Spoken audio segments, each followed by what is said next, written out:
Vamos con esta, muy bien. Bueno, finalicemos esta parte de sismo un poquito más rápido y así ya podemos entrar directo al capítulo de aceleraciones y de igual forma un breve repaso, solamente porque necesito que se lo carguemos a un par de cálculos que vamos a ir viendo, ¿sí? Bueno, entonces aquí pues ya solo para refrescarles un poco acerca de qué ocurren con las fallas geológicas. En Guatemala pues tenemos bastantes. Recordemos que es como un imán que atrae bastante y considerablemente eh, todo lo que se refiere a aceleraciones sísmicas. Son esos puntos donde se llega a concentrar ya directamente el tema de las aceleraciones. Eh, ¿Qué otros aspectos pueden ir afectando o influyendo sobre lo que nosotros vamos a calcular? Placas tectónicas y su corrimiento. Ya sabemos que es un gran bloque de masa, suelo que pues va sufriendo algún desplazamiento y pues obviamente que estas se van reacomodando conforme el desplazamiento el- de los diferentes cuerpos a lo largo de la corteza. ¿Ok? Nosotros, pues obviamente, ubicados dentro de la placa del Caribe, para Cocos y la placa norteamericana, pues justamente llegamos a tener una de las mayores actividades sísmicas, de tal manera que pues eso llega a influenciar considerablemente sobre las aceleraciones que nosotros podemos llegar a recibir. ¿Sí? Placas, los tipos serían las oceánicas, estas pues básicamente cubren la corteza oceánica, y las mixtas, que básicamente van siendo aquellas que cubren corteza continental, ¿verdad? O sea, parte de los continentes que cubren la corteza terrestre como tal. Muy bien. Em, Tenemos los diferentes nombres de las placas tectónicas. Todas estas pueden clasificarse en un grupo primario y un secundario. Básicamente las secundarias están clasificadas así por el tamaño que tienen. ¿Sí? Y aquí pues una pequeña idea de cómo es el corrimiento anual. ¿Sí? Vamos a ver por acá, tal vez la que nos va interesando. Es una de las mayores, es uno de los mayores desplazamientos anuales. Cocos, 67 milímetros anual. Es decir, pues, sí, todos los años vamos desplazando poco a poco. ¿Sí? Límites, pues básicamente esos bordes de las placas tectónicas que pueden ser divergentes. Podemos tener también los que son convergentes, ¿sí? Y aquí pues entra ya lo que sería esa línea de subducción, que es básicamente la que más movimiento llega a generar, que es la que nosotros tenemos eh, justamente generando mayor actividad sísmica acá en la región, ¿sí? Tenemos zonas de colisión, básicamente cuando impacta una placa tectónica con otra o cuando también se separan, pues este reacomodo de masa debería entonces de generar o producir desplazamientos que a lo largo del desplazamiento de estas masas va produciendo también entonces eh, pues diferentes comportamientos y respuestas sobre todo del suelo, ¿verdad? Entonces acá nosotros tenemos ahora los límites de fricción, nuevamente cuando se va desplazando o reacomodando alguna, alguna masa con otra. Obviamente son dos cuerpos grandes que están desplazando entre ellos, por lo cual es muy probable que puedan llegar a sufrir alguna fuerza de fricción contraria que va a producir también algún tipo de movimiento en estos cuerpos. Y ahora sí, si nos enfocamos para Guatemala, pues lo que tenemos es de que tenemos tres placas tectónicas que están llegando a producir bastante actividad. Esta pues se llega a notar considerablemente en todo lo que corresponde a la región sobre la cual nosotros nos ubicamos. Y estas básicamente, aquí tenemos el sentido de corrimiento, la placa de Cocos, pues esto, si se dan cuenta, empieza desde el color difuminado en rojo hacia rojo fuerte. Precisamente quiere decir que la placa de Cocos, pues básicamente acá está empujando, de tal forma que si este es el sentido de la placa, cabalmente va a llegar a chocar con el desplazamiento de la placa de Norteamérica, generando una subducción. Y bueno, la placa de Caribe en realidad es un efecto, o mejor dicho, una reacción a este choque de estas dos placas que trata entonces de ir sobrellevando esta parte. ¿Sí?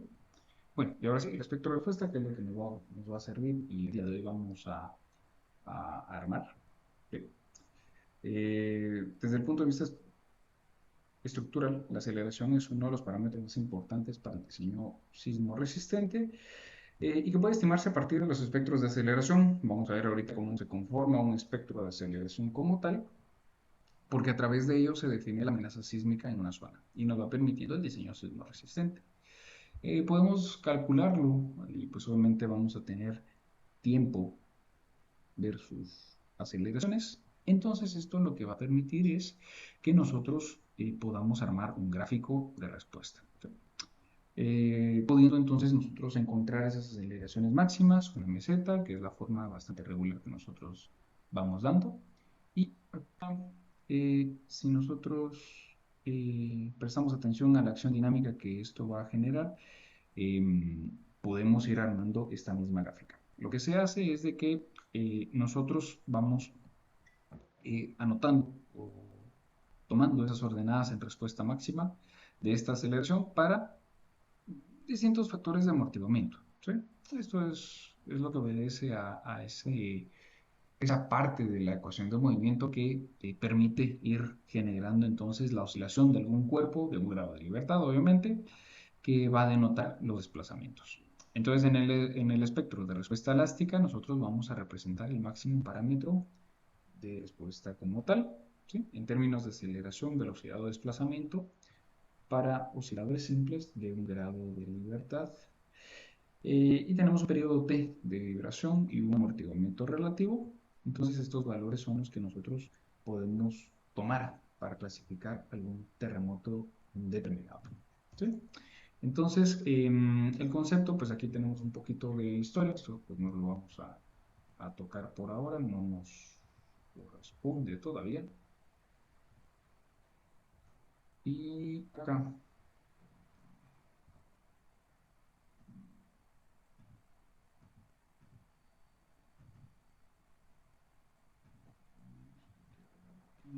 bueno, ¿cuál es el concepto? Que básicamente, pues, en base a los registros de aceleraciones de los terrenos, se podían ir determinando cómo algunas masas de un grado de libertad podrían llegar a subir desplazamientos en una dirección. Obviamente, esto es pensando en que pudiéramos llegar a registrar ese grado de libertad y así pues poder clasificar en base a diferentes periodos, diferentes porcentajes de amortiguación, el comportamiento de estos espectros de respuesta como tal. Entonces, ¿qué es lo que se hace? Pues se ensayaban varios sujetos, varios testigos por acá, con diferentes alturas. Miren que una altura aquí lo que va a producir es, pues básicamente, eh, la variación entre estos picos o estas amplitudes máximas que podemos notar acá, que básicamente para el mismo cuerpo, para la misma masa, pero variando las alturas, es decir, la amplitud, podemos ir tomando o apuntando los valores máximos, proyectamos y esto nos produce un vector, ¿verdad? Ese es el background de los espectros y si queremos pues revisarlo aquí a nivel de detalle, vamos a revisar una pequeña gráfica, esta pues bastante ilustrativa. ¿Qué es lo que tenemos? Pues varias masas con un valor n, ¿sí? Tenemos un movimiento sísmico registrado y ante diferentes alturas lo que vamos llegando a obtener es pues obviamente un registro. Esos registros, que son las respuestas para distintos periodos de vibración, son los que nosotros podemos encontrar, lo transformamos a valores absolutos, es decir, las amplitudes máximas, y esas respuestas máximas, que son los puntos rojos que ustedes pueden ir observando, nos sirven para construir el espectro de respuesta. ¿Sí?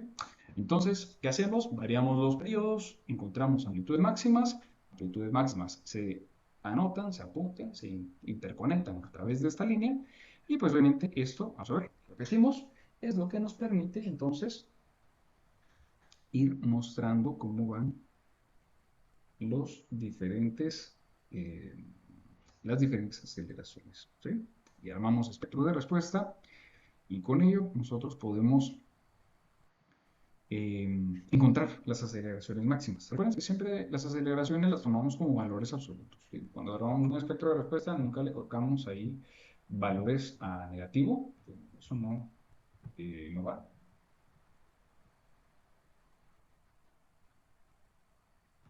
Bien, y así pueden ustedes encontrar cómo se va formando entonces o se va construyendo un espectro de respuesta. Entonces, solo para que ya finalizar esta parte y que ustedes tengan una idea clara de qué es lo que estamos revisando. Pues, ¿qué sucede? Que,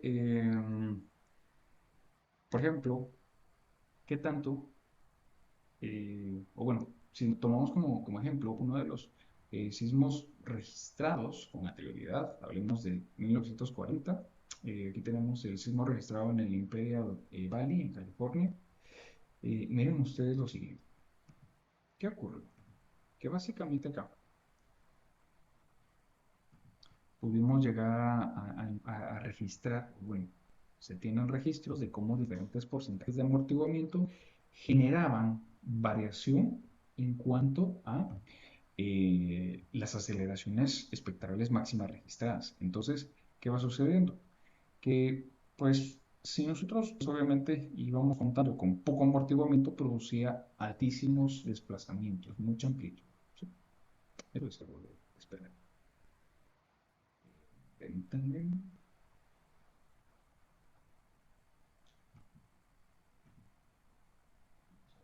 Solo estoy buscando, permítanme un segundito.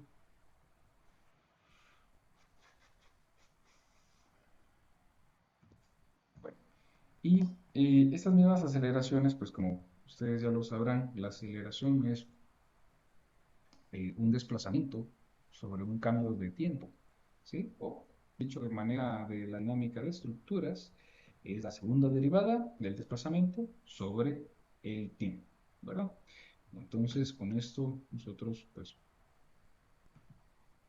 podemos obtener los valores que así correspondan en cuanto a velocidad. Y si, por ejemplo, pues también queremos ver eh, ahora a desplazamiento. Como lo mencionaba con anterioridad, la dinámica de la estructura cuenta con una ecuación que es pues, la que les pude platicar el día de ayer. Esa básicamente, vamos a ver que si la tenemos a la mano,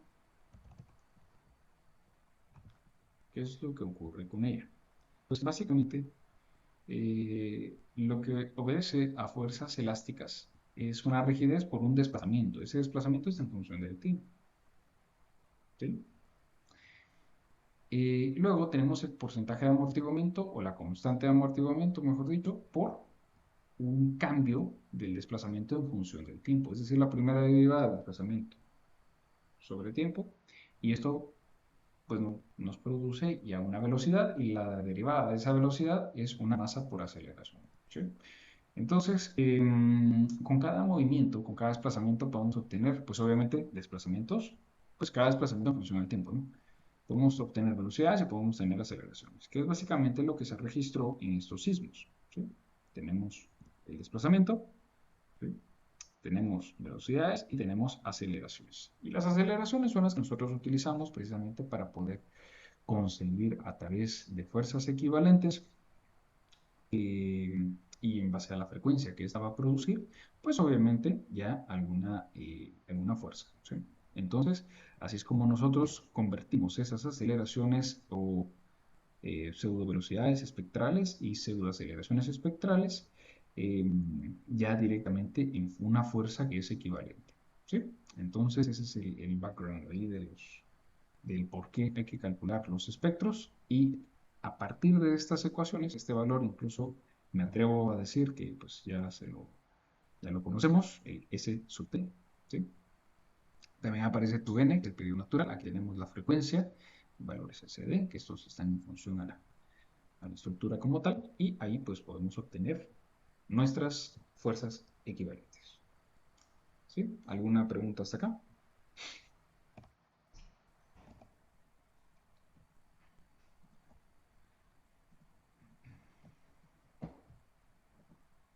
Todo bien, ingeniero. Gracias.